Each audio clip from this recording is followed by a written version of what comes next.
The year 1977.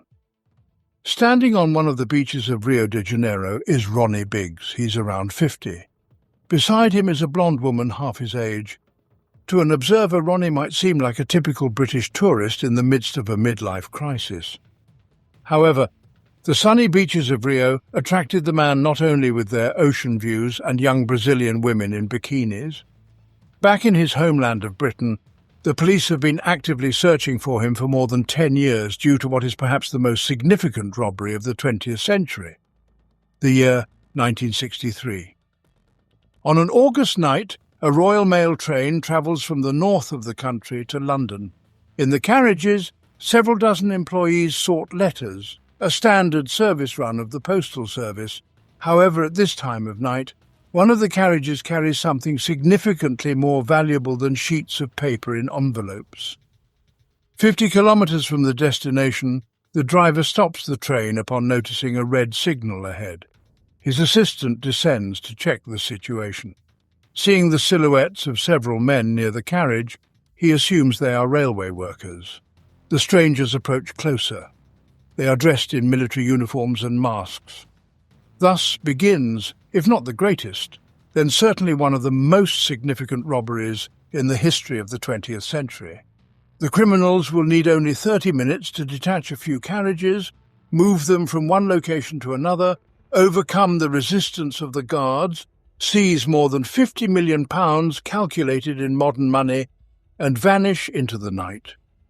Yet the most interesting aspect of this story is that the robbery itself is only the beginning. What follows are years and decades of searches for the criminals, prison escapes, identity changes, plastic surgeries, and quite successful attempts to hide on other continents. This is the story of the Great Train Robbery. The narrative should begin with this man.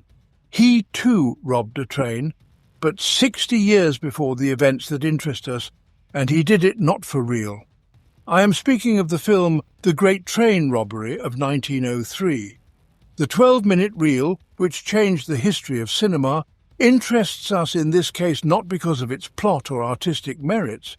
The fact is, the phrase, the Great Train Robbery in the first half of the 20th century was associated exclusively with the cinema. The situation changed on August 8, 1963. At night, a Royal Mail train follows the usual route from Glasgow in the north of the country to London. The locomotive pulls 12 carriages behind it. Inside, 70 postal employees sort letters. The exception is carriage number 2. In it, during the night runs of postal trains, bags of cash are transported. Such a train has been running from Glasgow to London for over 100 years, and in that time everything had been calm. Along the route, the train makes several stops, picks up letters, and also loads bags of cash from small banking branches in the country, and transports them to the head offices in London. On that night, August 8th, the train had already completed most of the route. A few stops remained on the way to the British capital. At this moment, nearby, on a farm in the English countryside, 16 people are donning military gear and preparing equipment for the upcoming robbery. A heist that is set to change their lives forever. One of the 16 participants is Bruce Reynolds. He is 31. He loves good cars, quality suits, a beautiful life, and looks more like Christopher Nolan's favourite actor in his youth, rather than someone with a rich criminal background. Bruce Reynolds is considered one of the main orchestrators of the Great Train Robbery. Another initiator and the mastermind of the operation is Gordon Goody, an open, sociable man who can also be quite ruthless. By the age of 33, he already has nearly a dozen convictions, including for robbery with violence and illegal possession of weapons. Most of the other gang members are also around 30. And almost all have been involved in not the most serious but still illegal activities in London. All the preparation and gatherings of the robbers took place on a farm in the English region of Buckinghamshire.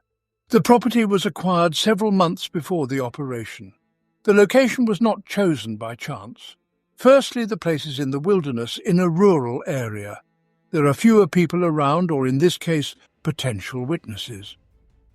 Secondly, the place is relatively close to the planned robbery point. Thirdly, the farm is nearby, but not too close to the operation's location, approximately 20 kilometers away, so that the police would later find no obvious connection between the two locations. The robbers get into 3 vehicles, one of which is a truck, and the cars, like the uniforms of the criminals, are coloured khaki. This choice is not accidental. There are several military bases in the vicinity, and soldiers in service vehicles are a common sight for the area. The criminals logically assume that military camouflage would not arouse suspicion. Having loaded up, the accomplices set off from their base to meet the approaching postal train. For the train's head driver, Jack Mills, and his assistant, this shift is no different from many others. They are completely unaware that the second carriage of their train is a so-called high-value cargo carriage, and at the moment it contains an amount that the driver could hardly earn even over several lifetimes, each time reincarnating as a railway worker. However, the robbers heading towards the train are aware of the contents of carriage number 2. They do not know the exact amount, but know it is substantial. And now is the time to rewind history to about a year ago, for the great train robbery began then. 1962, a robbery occurs at the airline ticket office in London Airport. The loot taken by the thieves amounts to £60,000, a little over $1 million in today's money. Not a huge sum, especially considering there were almost 10 participants. However, the names of the criminals are of interest in this case. Among them we find Bruce Reynolds, Gordon Goody, and 4 other future train robbers. One of the guards at the airline ticket office identified Goody as the attacker. For Gordon, this might not have been his first and quite severe sentence. However, the defenders did their job well and managed to collapse the charge. One of the lawyers also had contacts in the criminal environment. It was he who introduced the future train robbers Gordon Goody and Ronald Edwards to a person with the nickname Ulsterman. This was a label on his jacket. The actual name of the person remains unknown to this day. So this very Ulsterman worked in the postal service and knew that the postal train from Glasgow to London periodically carried cash, that the cash was transported at night on specific dates, that after the so-called summer bank holidays, there would be a sum of money in the carriage many times greater than usual, that there were only a few unarmed guards on the train, and that the absence of any history of robberies on this postal train was not because it was well protected, but because no one had tried before. Less than a year goes by, August 8th, 1963. Around 1:30 in the morning, the accomplices arrive at their destination. This is the Bridego Bridge, a quiet place situated between 2 not very busy stations. Here it would be convenient to transfer the hefty bags of cash directly into the parked vehicle. And although, in theory, everything seemed simple enough, the operation required serious preparation, inventive solutions, and precise execution. Each of the 16 robbers had an ordinal number and a clear action plan.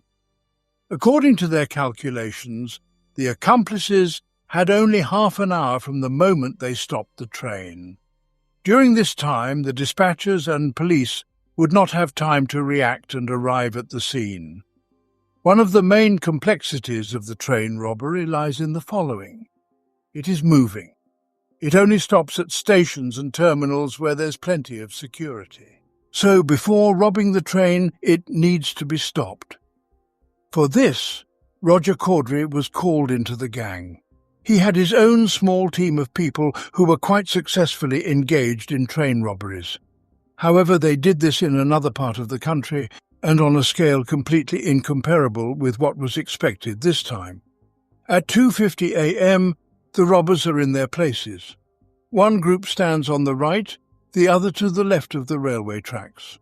2 robbers head to the nearest railway signal. There, they need to set a red signal and at the right moment shut off the working green one so that the train begins to brake.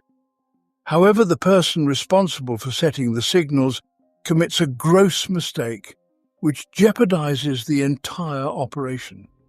Instead of simply shutting off the green signal, he unscrews its bulb. The alert immediately triggers at the dispatcher's station nearby, and one of them is sent to check. The postal train gradually approaches the designated point. The driver sees the red signal and begins to brake the train. The very fact of a prohibitory signal in this place and at this time is quite unusual.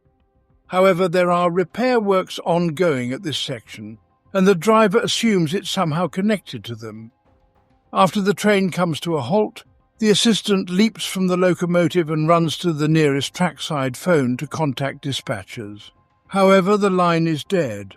The robbers had prudently cut the wires in advance. The assistant notices silhouettes of people near the carriage and assumes they are workers. As he approaches, he sees balaclavas on their faces. One of them shoves the assistant, causing him to fall. Bringing a club to his face, the robber threatens to kill him if he screams. At that moment, the engineer Mills descends from the cab. A man with a club approaches him. Unaware that there are more than a dozen accomplices, the engineer decides to resist and receives a hard blow to the head. Blooded Mills is dragged back into the cab where he and the assistant are handcuffed. It seems that everything is ready to move to the second carriage, neutralize a few guards, and start unloading the money bags. But there is an important detail. The train stopped about a kilometre short of the bridge. This was predictable given the position of the signals. Thus, the robbers knew they would need to move the train to the bridge themselves. However, why move the entire train when only the locomotive and the first two carriages are needed? By detaching them, another problem is also solved. The 70 postal employees sitting inside the carriages will remain in place. This is done by 2 gang members.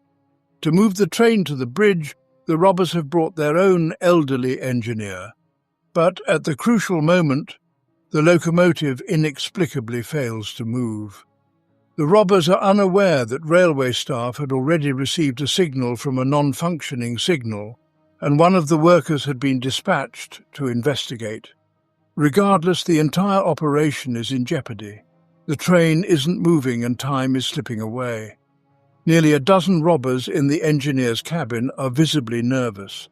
The problem was that by detaching the first 2 carriages, they had damaged crucial systems connecting the carriages to each other. Consequently, the locomotive wouldn't move. The elderly engineer, brought along by the perpetrators, had worked his entire life on different types of trains, which is why, due to a lack of expertise, he doesn't understand the problem at all. The robbers find a less elegant but effective solution. They threaten the already injured engineer Mills.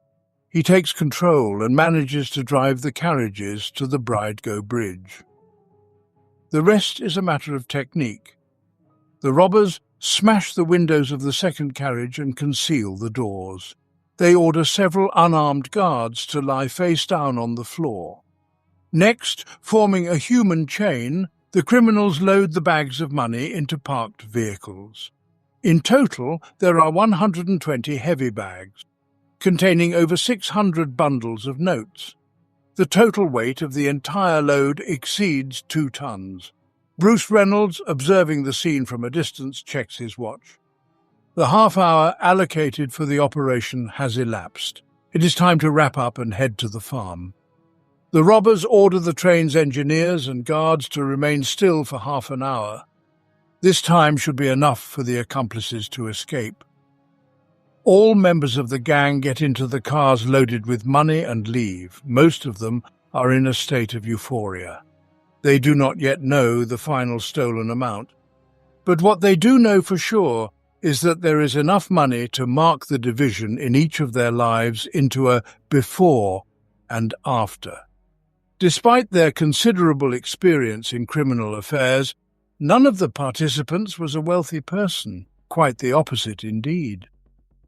Their earnings were inconsistent and didn't last long. Most of the accomplices came from poor families in post-war Britain, and the train robbery was their chance to change their lives forever. The great train robbery might seem perfect at first glance, or nearly perfect. Yes, as in the history of any major robbery, luck was on the accomplices' side. For instance, during the operation, no vehicles happened to pass by that could notice suspicious activity and call the police, and the railway worker sent to check the faulty signal arrived at the scene only after the accomplices had left. But overall, everything planned by the robbers was executed one way or another. Within half an hour, they arrive at the farm to engage in long and monotonous, yet at the same time, pleasant activity, counting the money. At about the same time, the railway worker sent to check the signal finds a dozen postal wagons on the tracks. He discovers the first two and the locomotive a little further away. Because of the cut telephone wires, the worker cannot call the dispatcher or the police. As a result, law enforcement agencies learn about the incident only closer to 5 in the morning. When the first police officers arrive at the crime scene, it turns out that 2 wagons and the locomotive have been moved by railway workers to the nearest station. The tracks needed to be cleared for train traffic. The same happened with the signal light used by the robbers. Instead of leaving it as it was until the police arrived, the railway worker simply repaired it. On one hand, the reasoning behind the railway employees' actions is logical. Train traffic needs to be restored and potential accidents avoided. On the other hand, for the investigation, this means many potential pieces of evidence are lost, and irretrievably so. As a result, the police find little at the crime scene: handcuffs used by the robbers on the train drivers, a leather glove, a piece of reinforcement, batteries, a piece of white cloth, and a few more items. But for us, this list is not as important. What is truly important is something else. At the actual crime scene, no clue or fingerprint will be found that could connect any of the robbers to what happened that night on the railroad. Moreover, the police do not even know how much money was stolen. Since they belong to 8 different banks, it will take an entire day to determine the exact amount. The robbers learn about this much earlier. After counting the contents of 120 bags, the amount totals just over £2,600,000. Translating this into modern currency, more than 50 million. The value of the pound is roughly equivalent to the dollar, even slightly higher. In a word, each will receive enough money to last a lifetime, especially if managed wisely. The robbers' initial idea concerning after actions was as follows. They go to a farm, divide the money, lay low and scatter, taking their share. The accomplices had pre-prepared supplies and even entertainment, such as the game Monopoly and magazines. So far, the robbers' actions indeed appear logical and well thought out. They left no evidence at the crime scene. The farm is in the countryside, away from witnesses and the police, and now they could head off to some paradise islands and enjoy life. However, in reality the robbers made several serious miscalculations, the most fatal of which turned out to be the very idea of the farm in the English countryside. By the end of the day, August 8th, the train robbery became the country's main news. It was discussed over lunch at home, at work with colleagues and with friends in pubs. The phrase "great train robbery" was on every media outlet. Possibly it was the media representatives themselves who were largely to blame for how massive the event eventually became. Journalists almost immediately described the robbers as criminal masterminds. No one seemed to pay much attention to the obvious flaws in the postal train's security system, or the fact that the accomplices apparently had an informant among the employees. Otherwise, how would they have known about the money in the carriage? All these were not the most interesting details for the public, whereas the image of mysterious super robbers was another matter.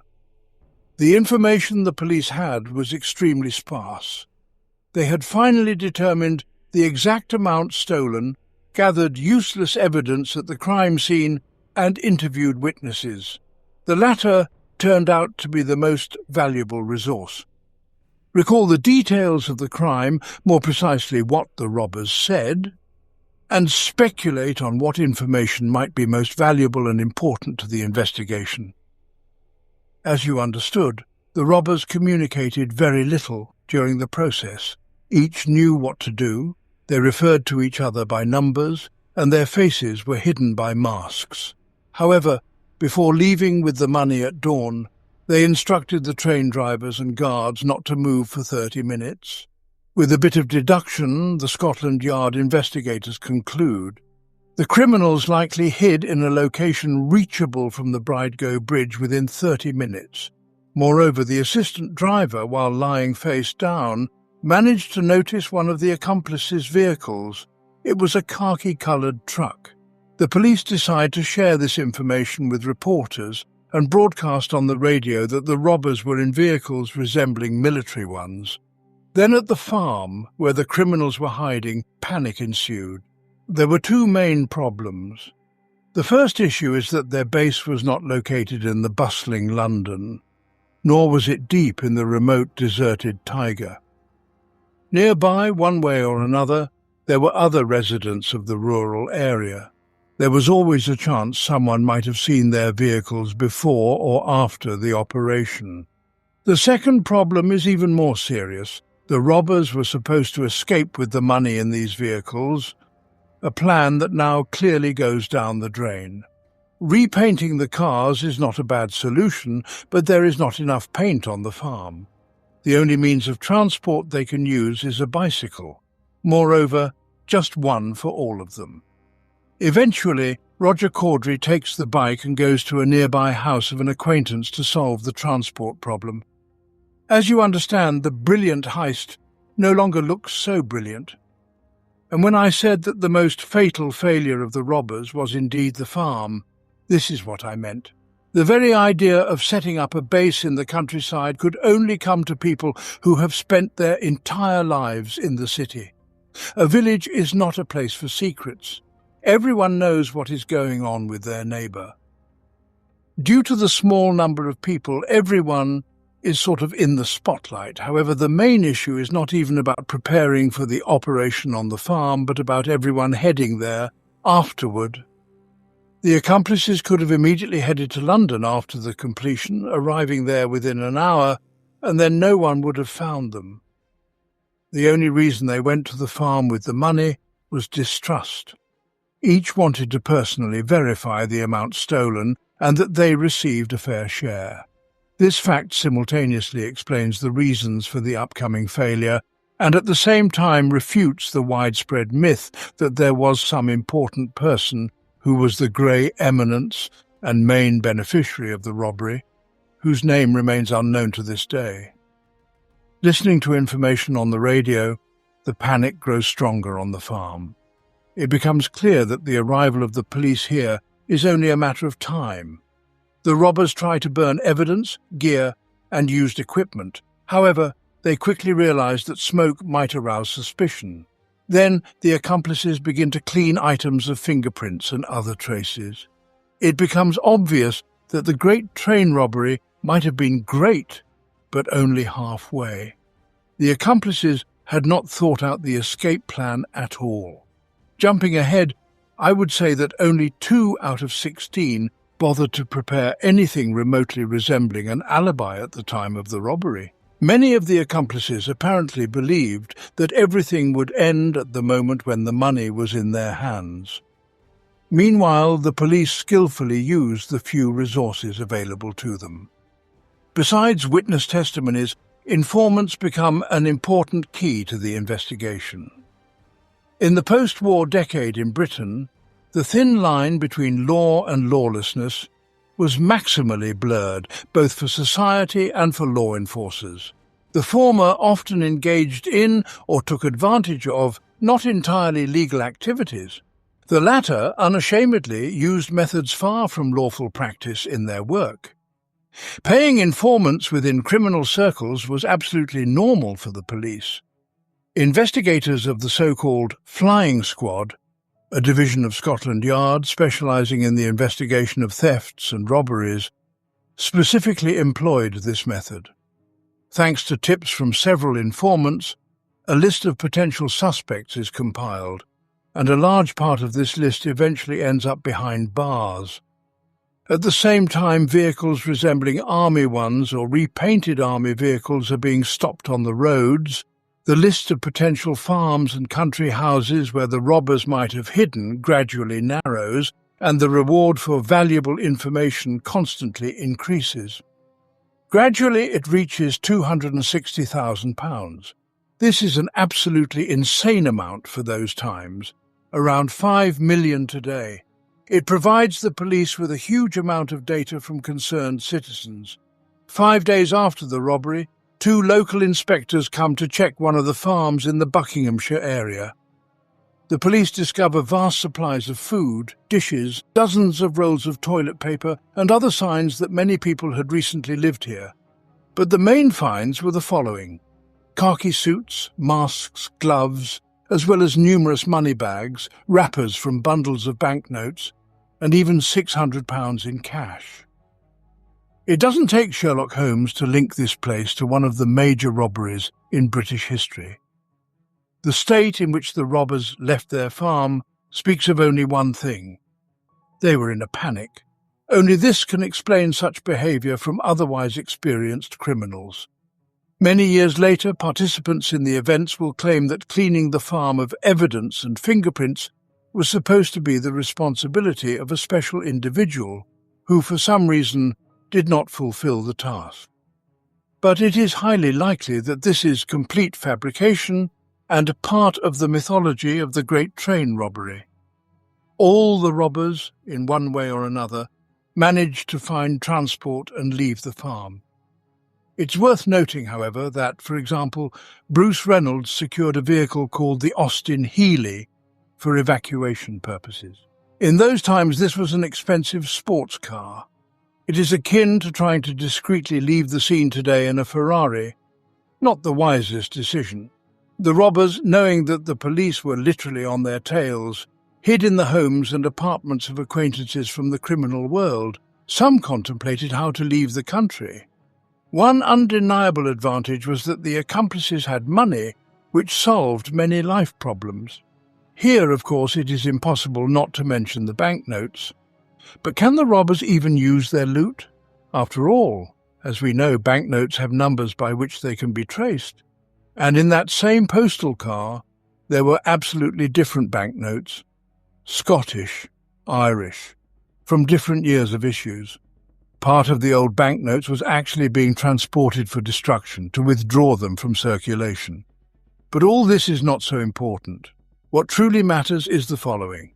Most of the banknotes were in denominations of £1.5. The total sum exceeded 2.5 million, and the police had records for only 1,400 banknotes, which meant just a tiny fraction of all.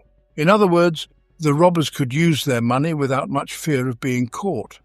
Meanwhile, the window of opportunity for the accomplices was gradually closing.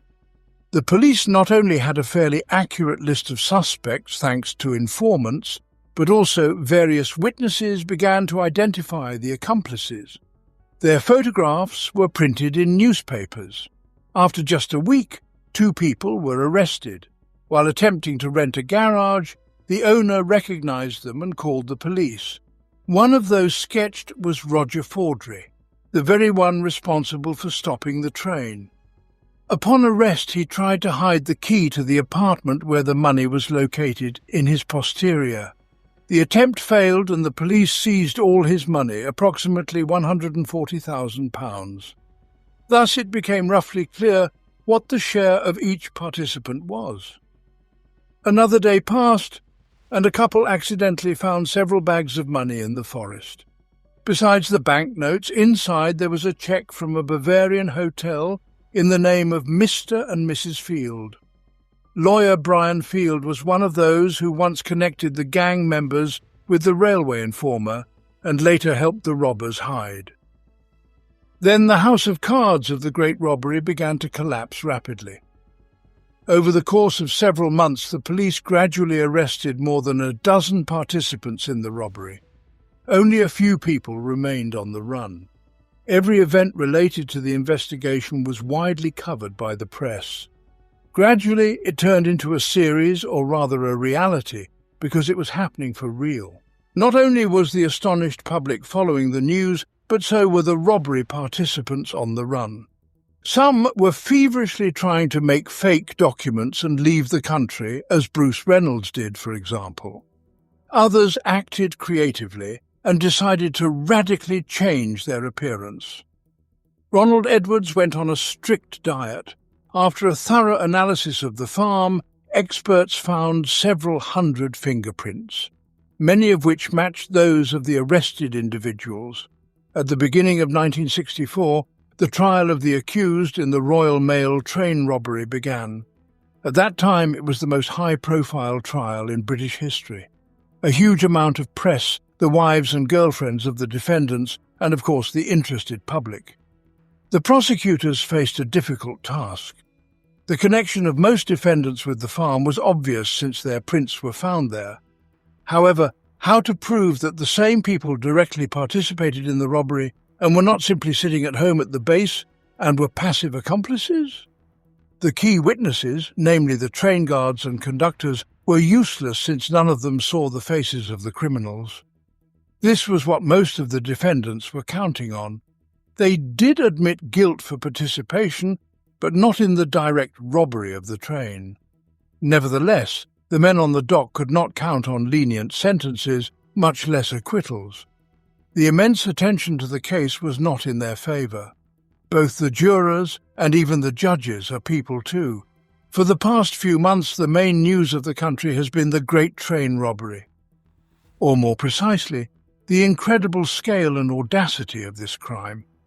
The guilty verdict by the jury is hardly a surprise, but what truly astonishes many is the severity of the sentences announced by the judge. Most of the accused received between 20 to 30 years in prison. Meanwhile, the average sentences for rape and murder in Britain are almost half that.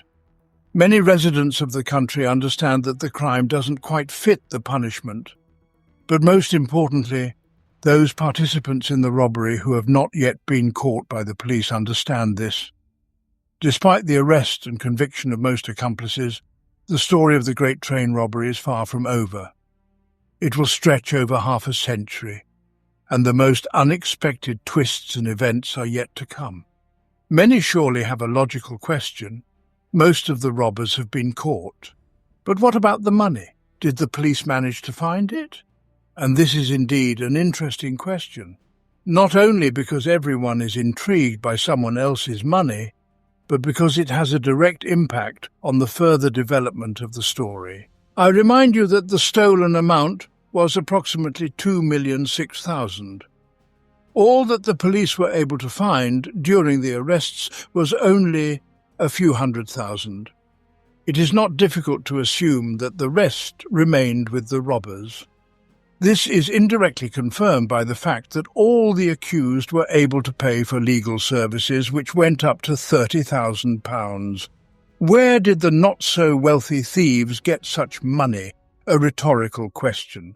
However, the funds prove useful not only to those who were caught, but also to those who are still at large. One of the two main participants of the robbery, Bruce Reynolds, of course, keeps up with the news. He sees that the other organiser, Gordon Goody, receives a 30-year sentence. Lover of fine suits and cars, Reynolds does not want to share his fate. Utilising connections in criminal circles, he flies on a private plane to Brussels, creates a new identity for himself there with fake documents, and moves to Mexico under them. A little later, Ronald Edwards joins Reynolds. He also arrives in Mexico with fake documents and even undergoes plastic surgery beforehand, which can be considered unsuccessful on all accounts. Firstly, Edwards struggles with an infection for several weeks, and secondly, he remains perfectly recognizable. Together with the fugitives, their wives and children move to another continent, Life goes on, and there are new information points. However, soon an event occurs that makes many recall the greatest robbery in the country's history. August 1964. A few masked individuals throw a rope ladder over the wall of a prison in central Britain.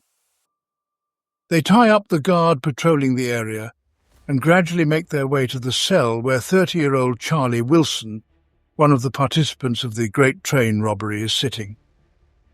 They tell him to dress and follow them. The masked individuals, together with Wilson, leave the prison premises in the same manner they arrived. The entire operation from start to finish takes only 3 minutes. There are two main versions of the events. The masked individuals were hired by Wilson to extract him from the prison. Alternatively, these were criminals who abducted him solely to seize the money from the train robbery. It remains unknown which version is closer to the truth and where Wilson was hiding afterward. But what is known for certain is that a year later, he is found with his family in Canada. This escape story undoubtedly ignites a new wave of interest in the Great Train Robbery. For the police, it's a new headache, as another perpetrator is added to the few robbers that haven't been caught. And that's not even the end of it. Another year passes. July of 1965. Wandsworth Prison in the suburbs of London. Around 3 in the afternoon, an elderly man living in a neighbouring house sees a car pull up to the prison wall. Several masked and armed individuals climb onto the roof. They reach the top of the wall and drop a rope ladder on the other side. At this time, prisoners are exercising in the area next to the wall. Seeing the rope ladders, several prisoners run toward the wall. The guards immediately try to pursue them, but other prisoners block their way. The escapees climb over the wall, jump onto the car roof, then run to several vehicles parked nearby and drive off. One of the escapees' names is Ronnie Biggs. Ronnie Biggs today is considered one of the main figures in the Great Train Robbery. However, he was initially far from the most prominent participant in the operation. Moreover, if not for the escape and the events that followed, you probably wouldn't have heard his name even in this account. He was such a trivial participant in the robbery. In 1963, Ronnie was just over 30. His primary legal occupation was construction, but besides that, he dabbled in petty theft and fraud. Through this, he met Bruce Reynolds. They served short terms together in one prison when they were both 20 years old. A few years before the robbery, Ronnie got married. He told his wife that he would completely abandon crime, and he kept that promise for 3 years. In marriage, Biggs had a child, another was on the way, and he decided to buy a house. For the down payment, £500 were needed. Ronnie wanted to borrow this money from his old friend Bruce Reynolds. Bruce said that he couldn't lend him the money but had a better proposal to take part in the upcoming train robbery and earn significantly more. And Reynolds was right. His friend only needed £500, and his share ultimately amounted to almost £140,000. Despite Ronnie Biggs being an absolutely secondary member of the team, the judge gave him 30 years. It is unknown what became the main reason for the escape. Possibly a sense of injustice from the sentence received, possibly an acute desire for freedom. Most likely, it was both. Ronnie spent a quarter of his share of the loot to pay off all the organisers and participants of the escape. In return, however, he obtained something far more valuable: freedom. Afterwards, Ronnie Biggs lay low for several months with the help of acquaintances from London's criminal circles. Then he crossed the English Channel by boat, reaching Paris, where he made the same mistake as his colleague Edwards, undergoing a very painful yet almost useless plastic surgery. A journalist, who would meet him a decade later on another continent, would note that Biggs looked virtually the same. Be that as it may, in 1965, under another name, Ronnie Biggs travelled to Australia, where later his wife and children joined him. They settled in a small town, and Biggs returned to his legal occupation as a carpenter. It is unknown how long this family idyll would have continued if, 3 years later, Ronnie had not read in the newspapers about his former accomplices. By 1968, Ronald Edwards and then Bruce Reynolds were captured by British police. The main reason complicating relocation for both was that their money was running out, and living on the run is psychologically taxing. Bruce Reynolds attempted for 5 years in Mexico to build a legal business and become a full-fledged member of society. However, the business failed and the money ran out. He attempted to quietly return to England and find some work in criminal circles, but no one wanted to cooperate with him. Reynolds was actively sought by the police, and to his colleagues in modern parlance, he had become toxic. An additional argument in favour of surrendering was that all participants in the robbery who received sentences ultimately managed to appeal and significantly reduce them. In the 70s, they would all be released. So Edwards and Reynolds understood that they would most likely be given around 15 years, and they were ready to come to terms with that. In the end, the first surrendered. The second was caught before he could give himself up. He was found in a secret apartment, and according to Reynolds' confession upon meeting the police, he felt relieved, as he was exhausted from life on the run. For Ronnie Biggs, the most unpleasant aspect of the news regarding the capture of his former colleagues was seeing his photo appear in the Australian press, especially since the plastic surgery, as you recall, hadn't significantly changed his appearance. The final argument in favour of the decision to leave the country was an article claiming that the former participant of the Great Train Robbery, Biggs, was hiding in Australia under a pseudonym.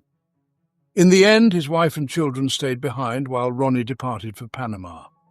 There he learned an interesting fact. From Brazil, there is no extradition to the United Kingdom. Thus, Ronnie Biggs ended up in sunny Rio de Janeiro. And here, of course, credit must be given to the small-time criminal Biggs for his ability to adapt to life's circumstances. Upon arriving in Brazil, he not only learned the language and became popular among local women, but he also continually found construction work while remaining in illegal status. Scotland Yard at the same time continues to search for him across the world. Articles about him continue to appear in the press, but in truth, no one knows where Ronnie is hiding. By sheer coincidence, in the mid-70s, Biggs is found in Brazil by a journalist from a British newspaper. The editor-in-chief of the publication decides to inform the representatives of Scotland Yard, who then decide to arrest him at a meeting with the journalist. However, the Brazilian authorities are displeased. Why are the British police acting on their territory? And they themselves are interested in Ronnie Biggs. What had the man been doing in an illegal status for several years? Perhaps he was involved in crime. Ronnie spends several months in isolation and is released. After some time, when the Brazilian authorities decide to deport Biggs, it turns out that one of his many girlfriends is pregnant. And since he is the father of a future Brazilian citizen, the authorities allow him to remain in the country, admittedly without official working rights. For Biggs, this does not become a major problem. By that time in Brazil, he already lives under his name and furthermore becomes somewhat of a celebrity, managing to earn money with his star status. In 1981, another twist occurs in this already rich biography. A group of people visits him and transports him to Barbados with the intent to extradite him from there to Britain.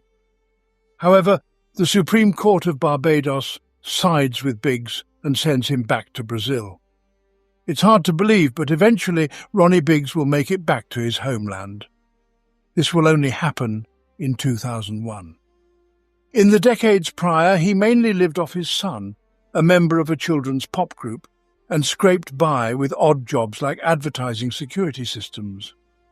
After suffering a stroke, he decides to return home. He is transferred on a private plane owned by the owner of famous British tabloids and sent to serve the remaining sentence in prison 28 years. Ronnie Biggs is released early due to health reasons after 8 years. He lives a little longer and dies in 2013 at the age of 84. By the end of the 70s, all convicted in the case of the Great Train Robbery were released early, even those who had been hiding abroad for some time. Charlie Wilson, who orchestrated the first escape, returned to criminal activities, and 12 years after his release was shot by a hitman in Spain.